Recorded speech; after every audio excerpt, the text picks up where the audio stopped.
Friends அனைவருக்கும் வணக்கம். நாம் காணக்கூடிய இந்த தாவரம் ஸ்னேக் பிளாட் என்று காமனாக அழைக்கக்கூடிய இந்த தாவரம் தமிழில் பாம்பு செடி என்று அழைக்கக்கூடியது. இது சான்சர்வியா என்ற தாவரவியல் பெயர் கொண்ட தாவரம். நமக்கு பார்த்தீங்கன்னா நன்மை என்ன அப்படின்னு பார்த்தீங்கன்னா, காற்றில் உள்ள ஃபார்மால்டிஹைட், பென்சீன் போன்ற நச்சுக்களை நீக்கி நமக்கு தூய்மையான காற்றை அளிக்கின்றன. இஸ்ரோவிலும் ஆராய்ச்சி செய்யப்பட்டன.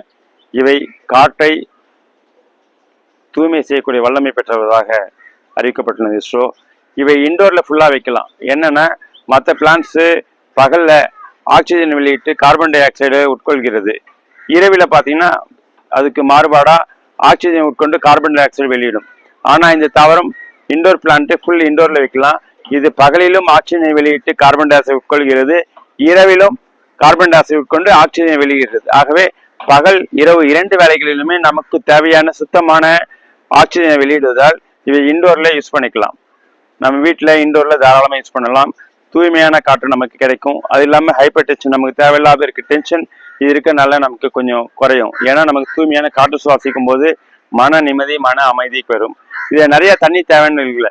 வாட்டரிங் வாரத்துக்கு 1 நாள் போட்டால் போதும். அதிகமான வாட்டரிங்னா அது அழுகி போயிடும்.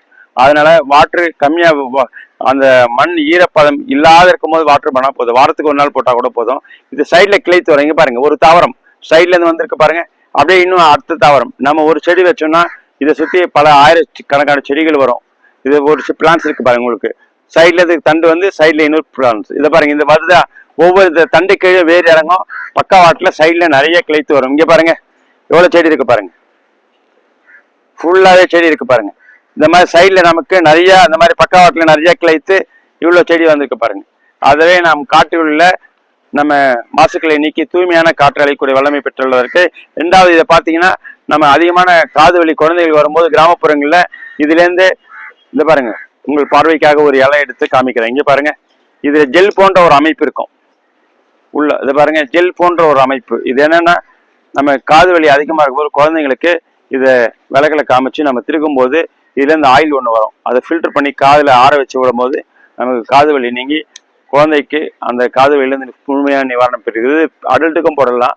இதுலேருந்து நம்ம விளக்கில் காமிச்சோம்னா இதுலேருந்து இந்த ஜெல் இருக்கு பாருங்க. ஜெல்லுலேருந்து நமக்கு ஒரு ஆயில் மாதிரி வெளியே வரும். இங்கே பாருங்க, இந்த ஆயில் மாதிரி ஒன்று வெளியே வரும். இந்த ஆயில் மாதிரி வெளியே வரும்போது நம்ம அதை ஆற வச்சு நம்ம காதில் விடும்போது காது வலி நீங்கும். ஆகவே இது நமக்கு வீட்டுக்கு ஒரு சிறந்த மருத்துவ உதவி பெறுகிறது.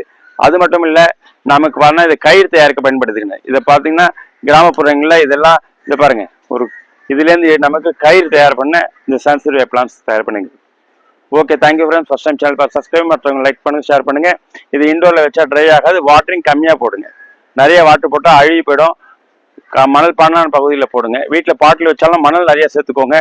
சேர்த்துனா இது நல்ல குரோத் அதிகமாக இருக்கும். சைடில் பிரான்ச்சஸ் கிளைத்து வரும். Okay, thank you friends.